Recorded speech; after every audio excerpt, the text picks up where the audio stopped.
Anem a veure com cercar si tinc guàrdies des de la meva sessió de gestit i quines són les tasques assignades pel professor o la professora que substitueixo.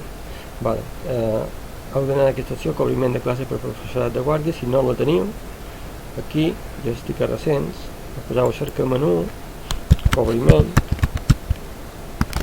i veig que ja vos surt aquesta opció, pitjau aquí i anem a aquesta opció. Fixeu-vos, avui és dia 20, jo d'11 a 12 tinc guàrdia, per tant la posaríem aquí, i aquí me surten els professors que estan absents a la sessió, o com a mínim que no han signat, que no han marcat, i després aquí me surten del dia d'avui quines observacions ha posat els professors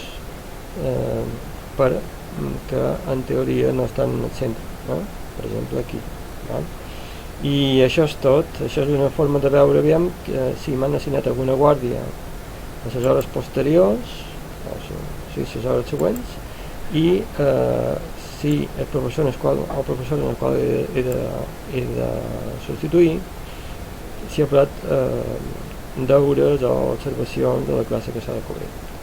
Bé, i això és tot.